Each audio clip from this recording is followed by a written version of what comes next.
तो बच्चों, जो हमारा टॉपिक चल रहा है उसी का एक और नेक्स्ट सेशन अब शुरू होता है।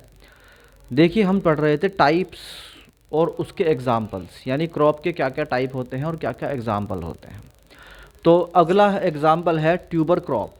ट्यूबर क्रॉप जो होता है, ट्यूबर यानी गांठ टाइप बन जाती है ज़मीन के अंदर और उसी को हम खाते हैं। उसके अंदर आता है हमारा टोपियोका और पोटैटो, यानी जो आलू हम खाते हैं वो भी उसी कैटेगरी में आता है।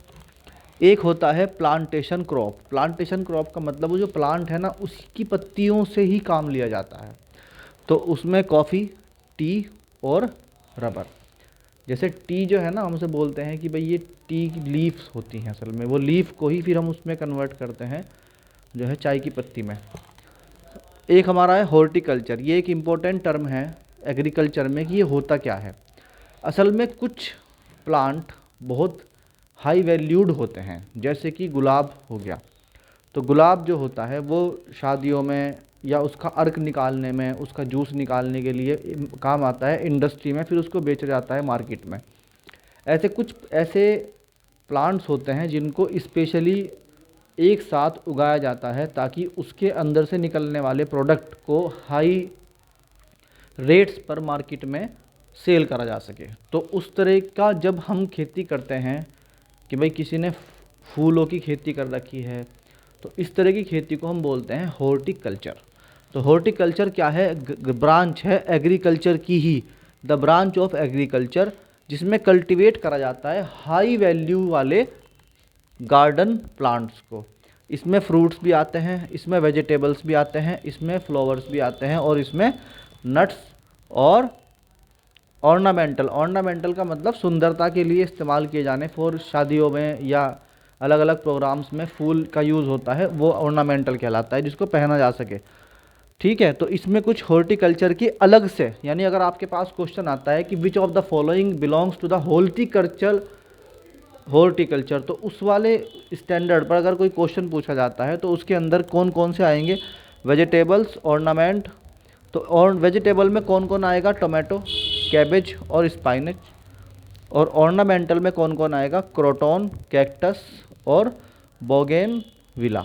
अब इसके अंदर, क्योंकि मैंने तो लिमिटेड जो मेरे पास सिलेबस है मैंने उसके अंदर से लिखा है, आपको करना क्या है, साथ साथ कम से कम एक बार एक टॉपिक को या किसी भी टर्म को जो आपको लगती है कि इसके अंदर और भी कुछ हो सकता है, उसको गूगल पर डाल के एक बार अगर आपने देख भी लिया तो फिर आगे के लिए आपको उसमें एक माइंड में बन जाएगा कि हाँ हाँ, नोट्स में ये भी था हमारे और हमें भी पढ़ाया गया था, तो जब पेपर में बैठेंगे तो आपको याद आ जाएगा।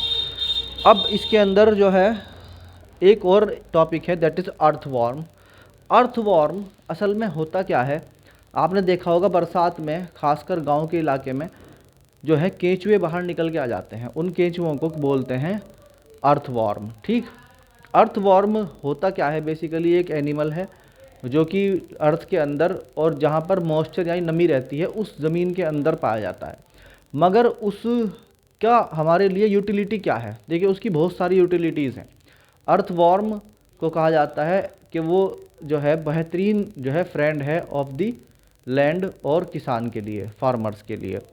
क्यों है? देखिए, अर्थवॉर्म क्या करता है। अर्थवॉर्म एक तो जो है ना वो मिट्टी को ही खाता है। जब वो मिट्टी को खाता है, सॉइल को खाता है, तो सॉइल को ही वो फिर एक्सक्रीट कर देता है, यानी कि बाहर निकाल देता है। अब उसने सॉइल को जो खाया और जो बाहर निकाला, उस दोनों सॉइल में क्या फ़र्क है? देखिए, सॉइल जो है वो लगातार खेती करने की वजह से थोड़ा उसके अंदर डिस्टरबेंस आ जाता है और उसकी नेचर बिगड़ जाती है।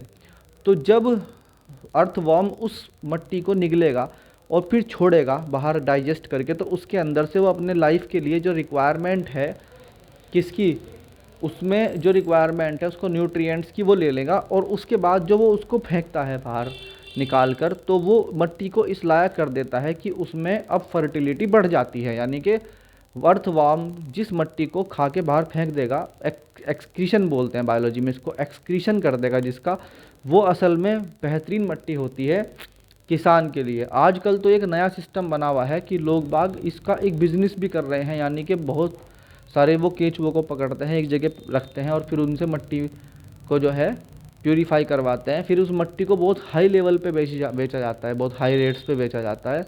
या फिर वो किसी जगह डाल देंगे उसको, तो जो भी उससे प्रोडक्ट बनेगा वो एक हाई वैल्यू पर जाके मार्केट में सेल होगा। तो एक ये काम हो गया। दूसरा, ये क्योंकि खोदते रहता है, मट्टी को खोदता रहता है, और किसान के लिए वो मट्टी जो किसी नेचुरल तरीके से खोद दी गई और उसके अंदर सुराख बना दिए गए, तो उसमें मिनरल्स, बैक्टीरिया, जो अच्छे बैक्टीरिया हैं खेती के लिए, उनको पैदा होने के लिए उसमें अच्छा एनवायरनमेंट मिलता है। तो अर्थवॉर्म को कहा जाता है, earthworm are known as plug share. तो प्लग शेयर है ये, और इसके अंदर दो क्वालिटी बताई मैंने आपको मेजर, जो आपको याद रखनी है। उनमें से एक तो हो गई आपके लिए कि ये करता है, एक तरीके से रेक्टिफाई करता है, प्योरीफाई करता है किसको, मट्टी को। दूसरी बात यह है कि ये करता है मट्टी के साथ साथ ये मट्टी की खुदाई करता है, जिसकी वजह से वो जब लगातार उसमें ड्रिलिंग करेगा तो उसमें एक ऐसा स्पेस बन जाता है जो कि खेती करने के लिए बड़ा बेहतरीन होता है, मतलब फ़ायदेमंद होता है किसानों के लिए। तो ये हमारा दूसरा लेक्चर भी बच्चों आज के लिए कंप्लीट हो गया।